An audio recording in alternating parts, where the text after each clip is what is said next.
Sebetulnya saya juga mewakili dari seusia saya. Saya sekarang usianya 26 tahun. Jadi betul-betul kalau bicara soal pandangannya terhadap antara perguruan tinggi dan dunia usaha atau dunia wirausaha, kita betul-betul sekarang lagi di fase itu.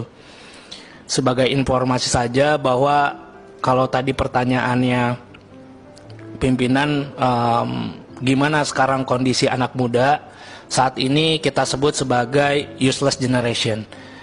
Artinya generasi yang useless. Mau cari kerja susah, membuka usaha juga susah. Namun demikian, peluang itu terbuka sangat lebar. Saya bisa berbicara bahwa perguruan tinggi di Indonesia masih terbuka lebar kesempatannya. Karena apa? Saya lulusan D3 dan saya jadi orang pertama untuk memimpin Alibaba Channel Partner di ASEAN. Tapi saya hanya lulusan D3. Artinya pendidikan pada saat ini memang abu-abu. Saya direkrut Alibaba bukan karena D3-nya, tapi karena kursus saya ada di 3 negara. University of Michigan, Harvard Business School, sama di University of Virginia.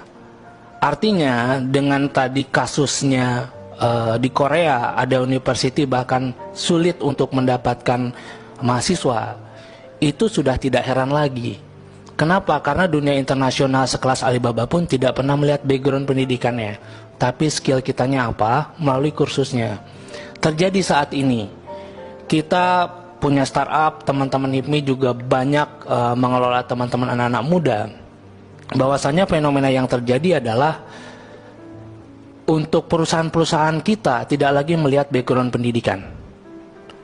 Maka kalaupun data menunjukkan ada 80% mahasiswa di Indonesia bekerja tidak sesuai dengan jurusan kuliahnya, mohon izin di slide nomor 6, itu sekarang bisa diperdebatkan antara ini jadi problem atau tidak. Yang terjadi adalah kesenjangan gap antara supply dan demand. Ya, bukan soal lulus kerjanya ini jurusan apa dan kerja di apa. Saya pernah riset di perusahaan kami pun 80% semuanya pasti beda jurusan dengan apa yang dikerjakan. Cuman yang perlu diketahui bahwa skill orang belum tentu dihasilkan dari jurusan kuliahnya. Dan bahkan tadi dengan fenomena supply and demand, contohnya kenapa kita ngambil kursus di Harvard, karena ada kebutuhan. Kebutuhan ketika memimpin ternyata butuh matriks yang dipelajari hanya di kampus itu. Maka kursusnya saya ambil itu. Sementara waktu kita di Indonesia itu anak-anak muda dipaksa untuk ngerti A, B, C, D, E, F, G, H, I, J. Saya ini faktual banget pimpinan, bahwa ketika kita datang ke kampus yang dipelajari akuntansinya masih standarnya seperti itu, saya bilang perusahaan semua sekarang sudah mungkin tidak akan perlu lagi akuntan ke depan. Saya hanya bayar aplikasi akuntan 500.000 sampai 1 juta sebulan sudah tercover semuanya. Artinya apa? Dari sisi supply-nya juga harus tahu bahwa demand-nya itu tidak membutuhkan lagi hal-hal seperti itu. Maka tadi sudah sangat betul sekali dari yang terhormat Kadin sudah menginstruksikan bahwa industri berkembang lebih cepat daripada pendidikannya. Ya, kalau kita ngelihat dari World Economic Forum memperkirakan tahun 2025 itu akan ada sekitar 85 pekerjaan yang akan digantikan oleh mesin. Kalau kami di dunia usaha, di dunia bisnis akan lebih memilih mesin dibanding orang. Kenapa? Mesin tiap tahun harganya turun, orang tiap tahun demo minta naik gajinya. Artinya dari sisi business owner efisiensi dirasakan di kemajuan teknologi itu. Tapi jangan khawatir, World Economic Forum juga merilis akan ada 97 pekerjaan baru. Pertanyaannya, apakah pekerjaan baru di masa depan itu sudah relate dengan jurusan yang ada sekarang? Contohnya apa? Yang paling penting sekarang yang kita susah nyari di dunia digital, itu namanya data scientist, data analis. Harganya minta ampun pimpinan. Tapi kita belum mendapatkan satu jurusan pun tentang data analis dan scientist khusus tech.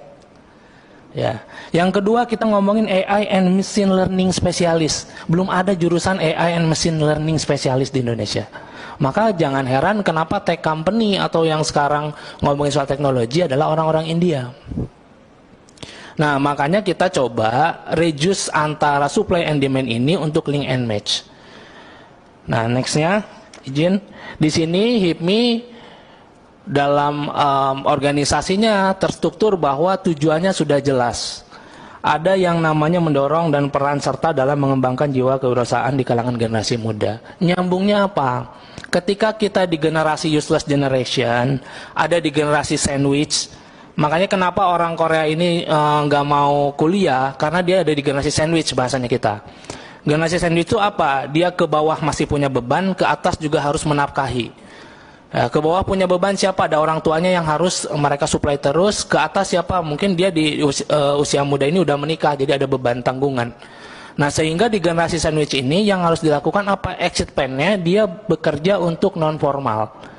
Kenapa? Karena di dunia sekarang yang begitu cepat, jadi freelancer aja pendapatannya udah berkali-kali lipat daripada pekerja tetap. Itu yang terjadi. Dan sebagai acuan di dunia industri atau di kita sebagai business owner, mungkin akan lebih gampang meng-hire orang hanya based project. Kalau kita melihat bahwa, kebetulan saya juga punya startup, kalau kita melihat fenomena startup kenapa besar-besaran akhirnya PHK, karena ketika startup itu sudah tidak membutuhkan lagi tenaganya, mereka akan efisiensi memakai mesin semua. Yang tadinya ada CS, dia ganti jadi machine learning, yang tadinya dia ada CS, ganti jadi AI dan lain sebagainya. Nah, sehingga yang perlu disampaikan dari kita di HIPMI adalah bagaimana caranya mahasiswa ini selain dia menjadi spesialis, dia juga harus mampu mempunyai tataran pemikiran menjadi wirausaha. Wirausaha ini bukan sebuah profesi lagi, tapi mindset. Ketika dia lulus, dia walaupun spesialisnya di data scientist, orang teknologi, tapi dia paham tentang wirausaha, maka mentalitas mindsetnya tetap di wirausaha. Nah, maka di HIPMI itu mendorong bagaimana caranya mahasiswa perguruan tinggi itu bisa mengakselerasi jiwa wirausahanya atau mindset wirausahanya. Nah, tidak terlepas dari program-program yang sudah berhasil di Kampus Merdeka, ada yang namanya Kedai Reka, fund matching, dan lain sebagainya. Itu juga sangat berhasil, saya rasa, cuman memang skalanya perlu diperluas. Karena dari situlah HIPMI berperan tadi menciptakan wirausaha baru. Boleh di slide 8. Kalau kita ngelihat dari misinya si HIPMI ini sekarang kita bahwa membangun kemitraan strategis dengan perguruan tinggi dalam melahirkan inovasi baru. Jadi selain mendorong bahwa nanti akan ada profesi-profesi baru dengan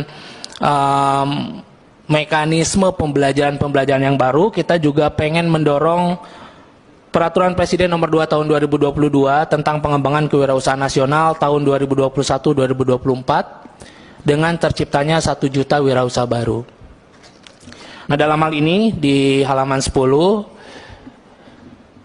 kita bisa melihat bahwa rasio kewirausahaan kita sangat rendah dibanding negara-negara lain. Ya. Nah, kalau kita ambil poin pentingnya untuk meningkatkan rasio ini ada 2. Yang pertama itu kemudahan perizinan usaha di level pemerintah daerah, dan yang kedua ini yang akan kita bahas, yakni pemerintah melalui dunia pendidikan harus dapat mencetak lulusan yang memiliki pola pikir untuk membangun kewirausahaan.